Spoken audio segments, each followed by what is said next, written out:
OK，Hello，大家好，欢迎来到入美水泥。这星期我们请来了 Ola。Hi Ola。你好。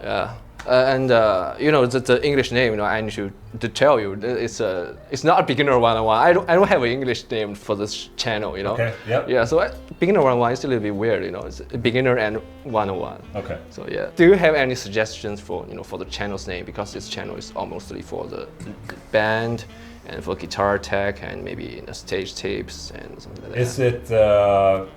Is it focused to metal people or is it? No, it's just beginners. Yeah. Beginner 101 is pretty good. Really? Maybe beginner 24/7.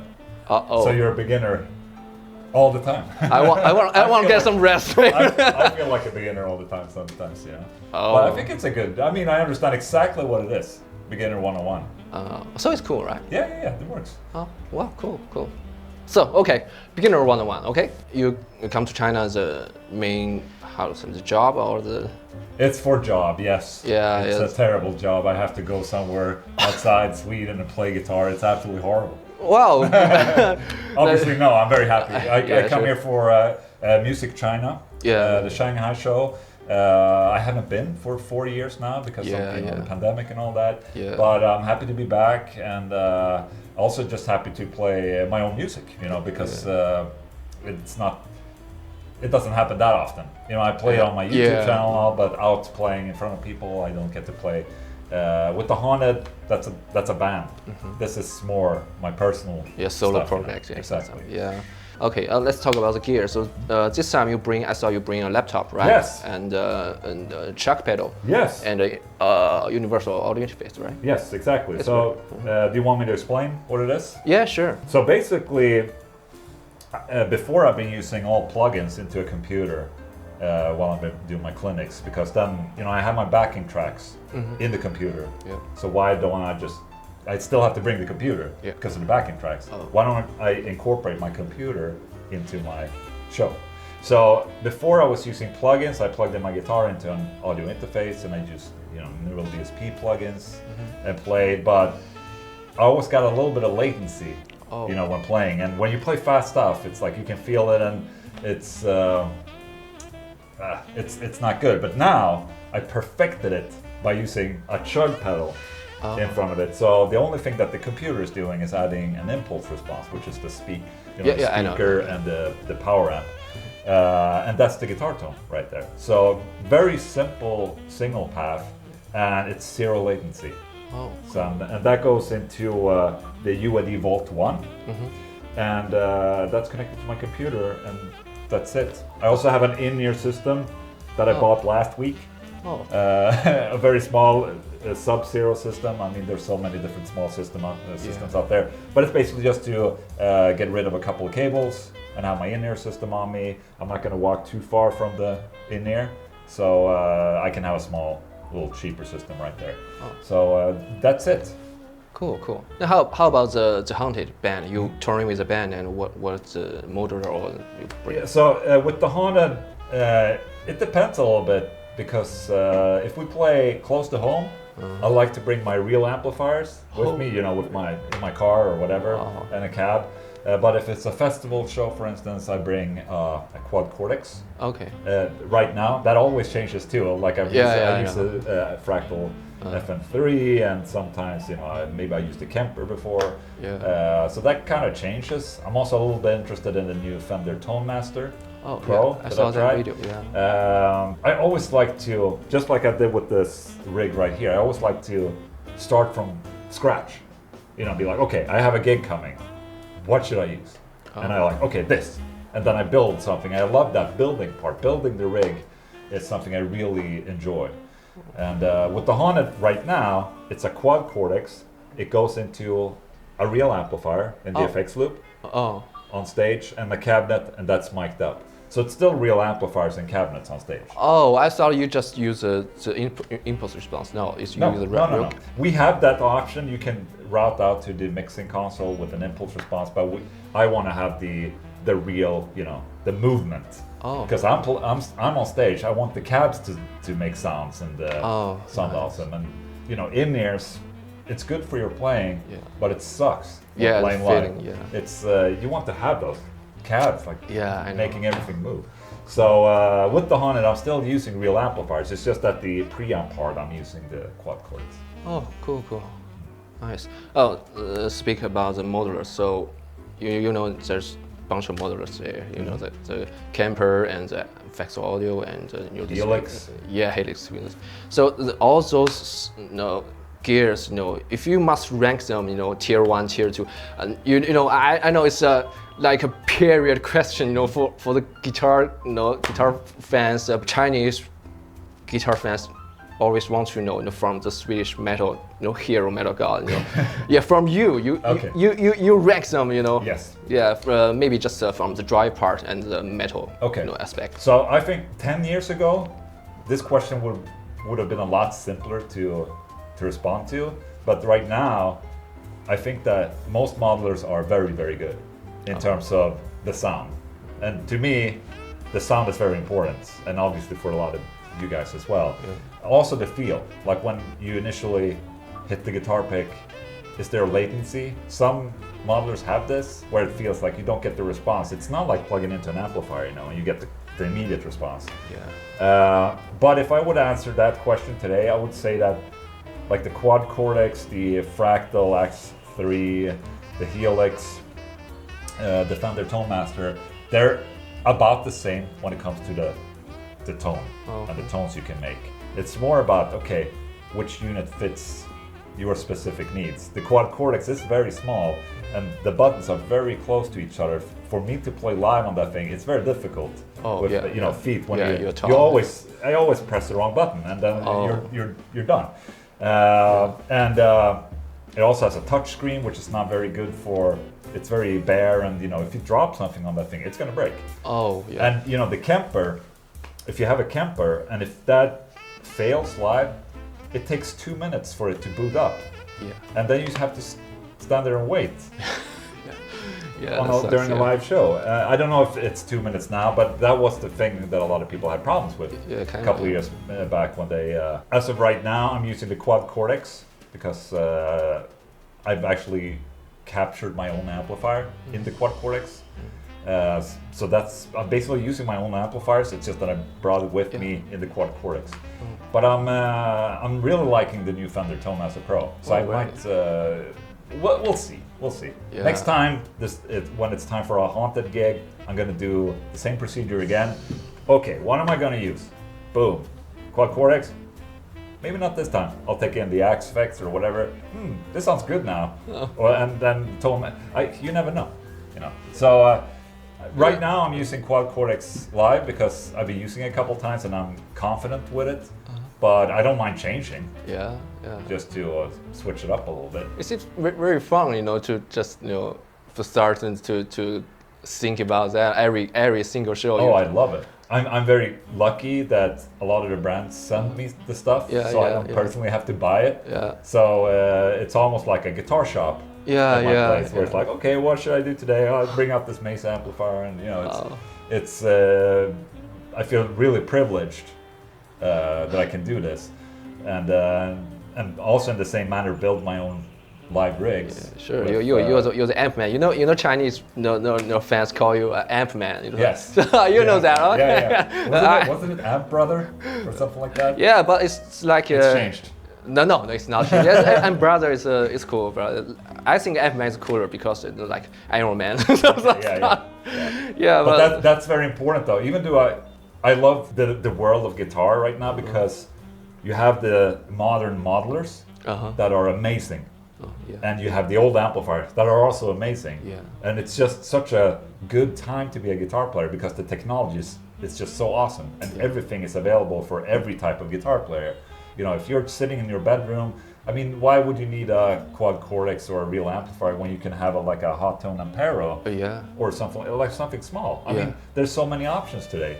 It's a good age for guitar playing. Yeah, so many options, huh? Yes. Yeah, but still a little bit frustrated with with so many stuff, and people gone crazy. Went crazy. Just people want to know that they purchased the best.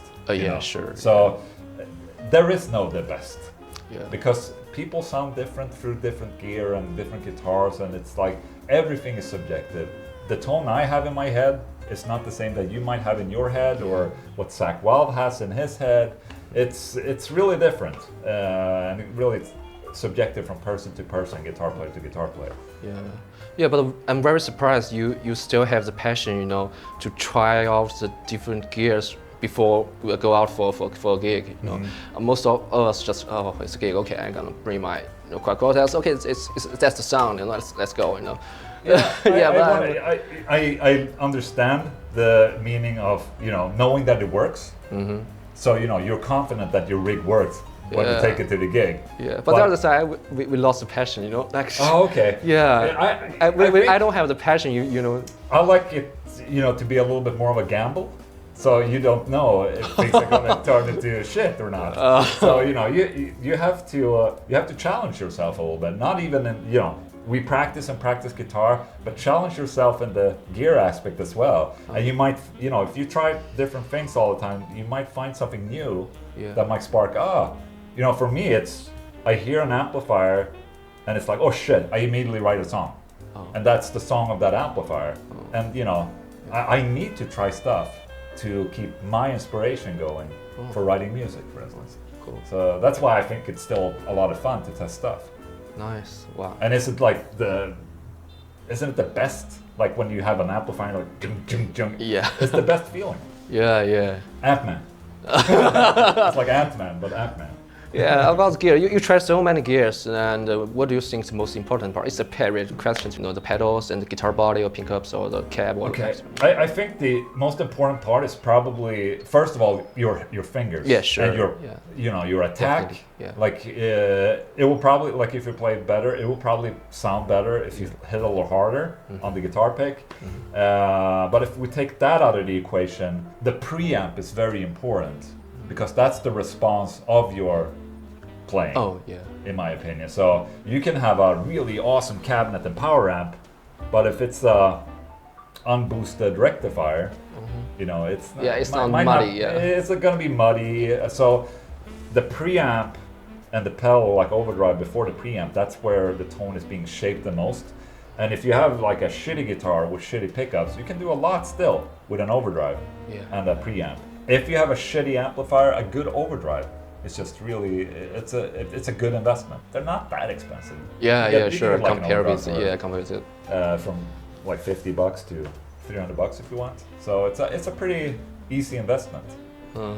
Yeah, sure. If it's the most important, I don't know. I'm just saying right now, it really. That's probably gonna change the tone the most. Obviously, going from a small combo speaker to a 4x12, it's also going to do a lot. But if it's that unboosted rectifier, it's not. Sure. It's still going to sound shit, even if it's in a big cabinet. Speak about the amps. Which amp? I think it's a difficult question. Which amp do you like the most? For now, maybe. Exactly. That has to be the answer for now, because in a week I might change this. So right now I really like the Bad Cat Lynx. It's a little boutique brand, but I've always had like a really soft spot for Mesa Boogie amplifiers. So like the rectifier, for instance, that was one of my first real amplifiers when I was like 14 or 16 years old, maybe.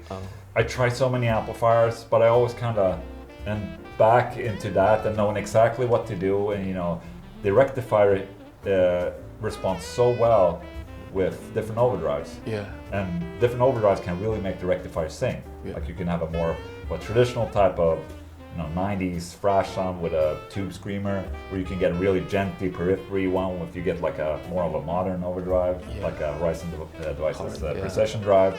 So it's such a great bass to tweak with an overdrive. So I would say right now the Bad Cat Lynx is my favorite amplifier, but at heart it's always the Mesa Boogie rectifier. Cool. And what about the launch box size? It's still the mini rectifier or the other? Which one? Mini rectifier or the other one? No, I was really impressed with the PRS MT15 when it came out. Because it was sort of small, but the components were big, and it was not that expensive in Europe, at least. But there's so many good small amplifiers today. They're definitely shifting the market from the big 100-watt heads into the smaller heads. So there's going to be more and more of these small heads coming out very soon.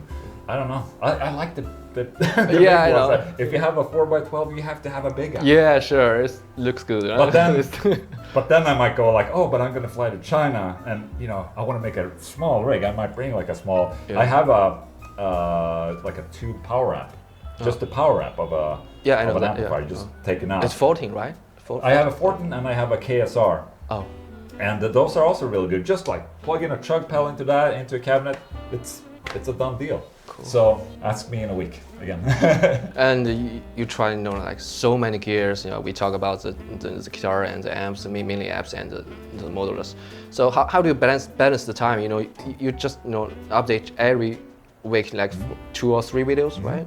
How do you balance the time? Yeah, and you need to write riffs and add videos. Everything is a problem and something that is hard until you learn it. So in my case, I was thinking, okay, I didn't write music for almost 2 or 3 years, like a couple of years back. But the Sunday with Ola was real like, okay, I have to write something. I made a task where I have to write something every week. And that was difficult in the beginning. Yeah. And I felt like, oh, holy shit, and people are gonna think it's shit and all that.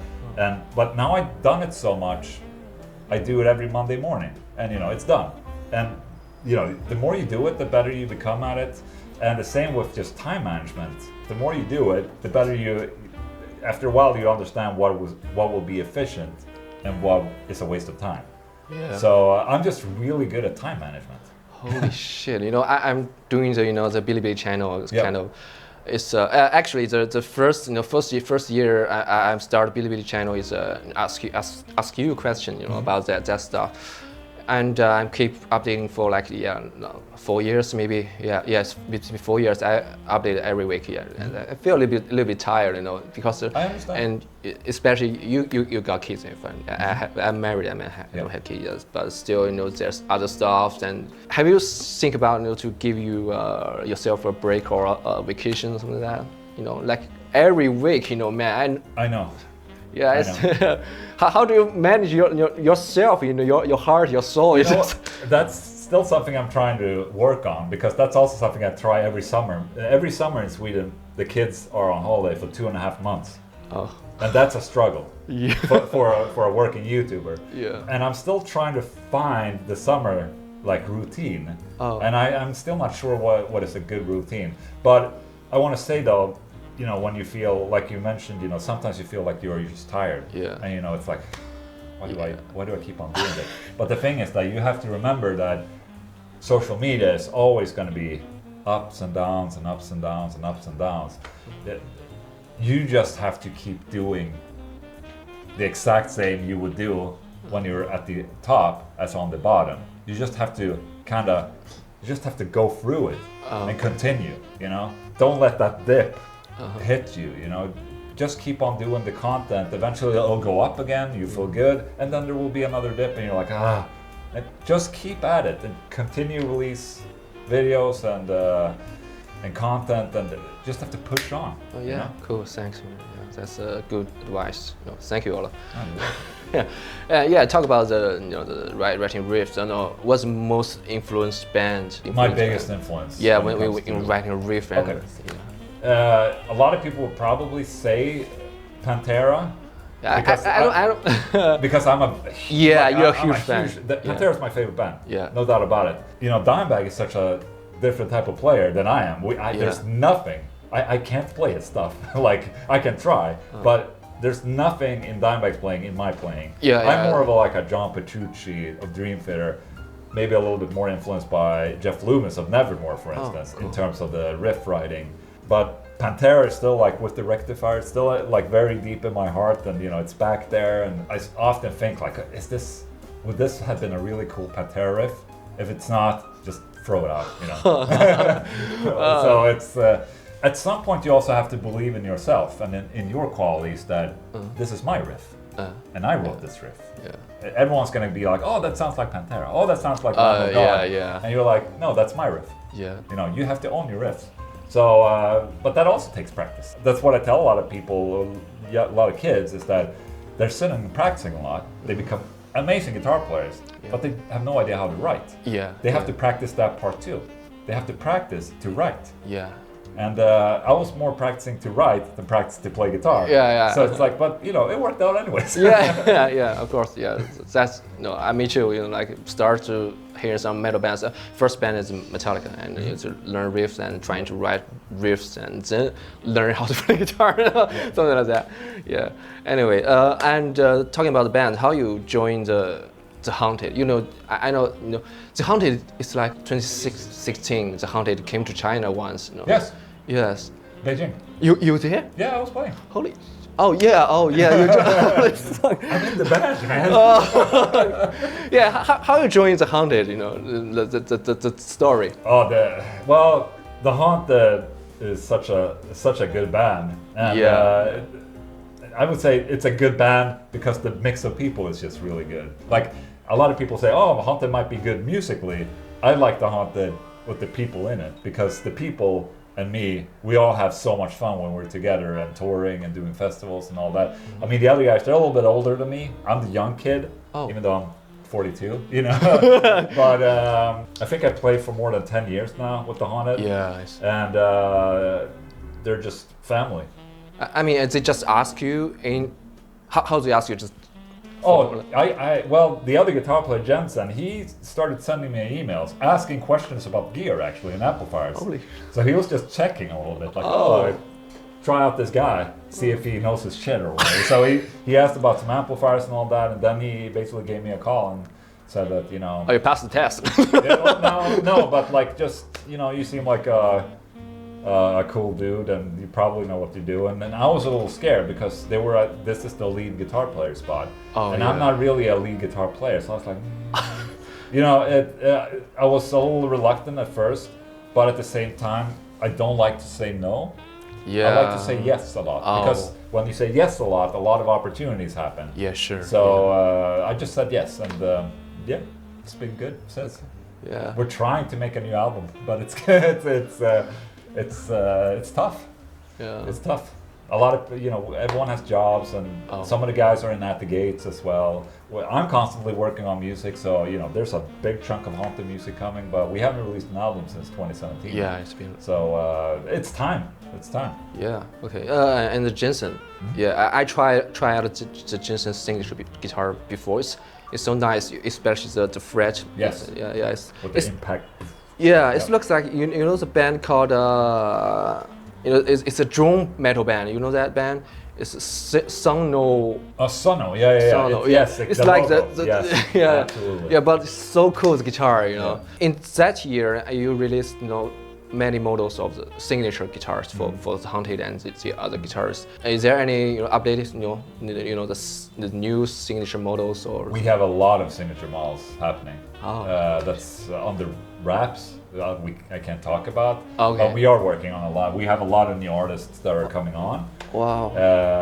And I like to bring in, not that anyone outside of Sweden is credible, but I like to work from inward. So Swedish guys. Yeah, it's very nice. Very heartwarming to just support.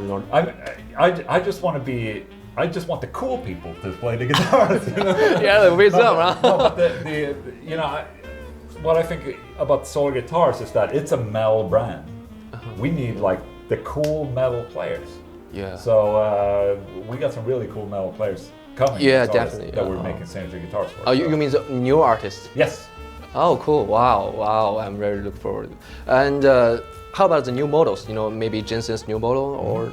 Oh yeah, an updated. Yeah, sure. I mean, we have a version 2. That's probably the one you tried, or did you try the red one with the black or No, it's the complete black? It's a black one. Okay, that's the version 1. There's already a version 2. Oh, okay. Which is red to black.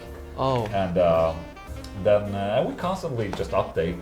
If it's been a couple of years, like with the At the Gates guitar, like okay, what should we do next? Okay, let's do this and this, and we change. So we definitely update. What's the sound rate progress in the Haunted? We just use the laptop, the computer. Okay. How about you guys? Those. We do write music in the more modern way now. So I write on my end on like computers, and Jensen does the same. and then we kind of sit down together and be like, okay, we try to help each other, and you're like, okay, let's do this here. Then Jonas comes in, because Jonas, the bass player, he's so good with melodies, so he's really good at choruses, so maybe he comes in and, you know, incorporates lyrics or like choruses. It's an awesome combination of writers mixed together, and it's also very good for me because I'm not used to working with people. So it's very good for me that you know, we do work in each other's songs, because it teaches me to be a little bit more humble about, you know, writing, and it's very important with this dynamic of the band where everyone gets to kind of help the song a little bit. The Swedish metal scene, you know, the circle, you know, what do you like, you know? You mentioned they have part-time job, but Sweden is a small country.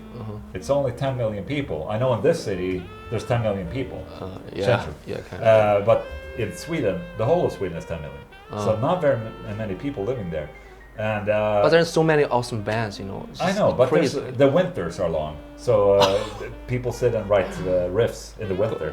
But it's pretty small scene, so in some way, almost every dude, like metal dude, knows each other in bands, at least. You know, we know the Meshuggah guys, and we know the, you know, Scar Symmetry guys, or whatever, the you know, In Flames and Dark Tranquillity. All those bands, we all know each other and grew up together. You know, so it's feels like it's few people, but it's really a lot of people. But I think it's like a mutual understanding of where one comes from, you know, in Sweden. Where it's like Sweden is pretty grim during winters, for instance. I think outside of Sweden they like to think of us like the, you know, Swedish metal. Death metal stuff. Exactly, a sound or whatever. Like, it's just the people are just in their caves and writing riffs, or, you know, I don't know. That there's something magical about it, but there isn't really. It's just that, you know, we just grew up the same, and there's a lot of equality. So a lot is middle class. So everyone's kind of, you know. How about, I don't know if it's a sensitive question about the income, you know, for you know, the band member. You know, I'm in a band called Black Current right now. It's we're doing good, you know, in China. Like, it's not like in top 3 or top 5. I think we can make top 10 in metal scene. Oh, yeah. Congratulations. But still, we can't, you know, at least I can't use the money, you know, from the gig and to buy those cameras and buy the guitar. How about in Sweden? In the Haunted, I mean, we can't live out of just playing. That sucks. Well, that's just how it is today. And the other guys in the band, they have jobs too. It's at the level where we feel we're doing it for fun right now, and not as a living, you know, or being a job. You know, so that's, for me, that's good, because I like being home and, you know, record my videos. That's where I, you know, earn money and my income. So as soon as I'm like going to China for a week, you know, everything at home stops. So for me, this is almost like vacation. You were asking like, when are you going to take a break? This is my break. Or like, you know, the fly in the middle night. Well, whatever. It's almost like vacation, because I never get to just come outside. Come here, and, you know, YouTube is not available on my phone, so like I can't even do social media here. It's like, okay, black off. You know, I can't do anything. It's great. Cool. Talk about the YouTuber. You're still using the Panasonic cameras? What camera do you use? I know you use the GH5 II. Yes. Right. And do you have any upgraded? I have upgraded. These were the cameras that I used for a long time.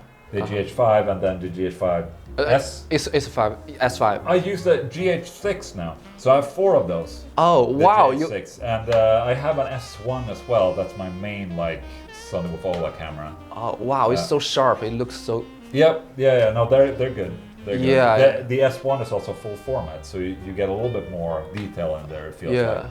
Yeah, it's a full format. These are insane. Like, still at this day, the GH5 is still very good, and it's been out for it. Wow, that's pretty shocking me. You know, I just bought that camera. I'm not sure if I want to buy the full frame. It's because it's a little bit expensive. You don't need it for video. Yeah, but every time I watch your video, wow, it's just so sharp. The color is is so good, and I'm thinking about how can I do that? Okay, I mean, you have a really good camera system or camera setup going right here with the Lumix. The next thing you need to do is proper lighting. Okay. Like this. Oh yeah, I got some light, but that should be here. Okay. Very close. Very close. Very close and out of frame. Yeah. It's gonna make, even filming with an iPhone camera. If you have great light, it looks amazing. You know, so lighting is number one, probably before cameras. Yeah, I know that, but maybe I need to learn more. It's more fun to buy a camera than a light. Oh, all right. It's too expensive. You know, wow, that's so much money. Maybe a better camera. You know. It is expensive. I agree. Yeah. And if you buy another camera, you get a third angle. That's the best. You could have had an angle here that, you know. Yeah, sure. That we're filming my locks. Do you do color grading for your radio? Oh, my color grading. Color grading, yeah. I do that for myself, but I set up the camera so I don't have to. Basically, I just take the memory cards in and I just start editing. That's the goal I have, so I don't have to. And that's all lighting. Like I told you before, it's about making things efficient. Yeah. So, like the cameras, I have them set up already, so I can just go, boom, lights on, boom. Yeah, as I said, that's LED lights, right? Yeah. I mean, it's a key light. Yeah. So for me, it's become very important. Okay, how can I make as much content as possible in a short amount of time? I have to take away the production side of things, and that is setting up a good lighting, setting up good angles and settings on the cameras, and have everything ready so I can just record. Wow, cool, nice. Wow. Yeah, I think that's it. You know. Awesome. Yeah. Hell yeah. Thanks a lot. No, you were good. I didn't feel that you were nervous. Yeah. Yes, of course I'm nervous. You know. You were doing fine. Yeah, I'm doing okay, I guess. You've done this before? No, I never done interview. Oh, it's the first time and first time with Good job. Yeah, it's with Swedish. I'm worried about my English and the pronunciation. As the language is helping me as well. Oh, you didn't need his help. He's just sitting there. I did nothing. I was just sitting here. Yeah. And you were fine. So we should end this interview by looking each other in the eyes for 2 minutes. Shit, really.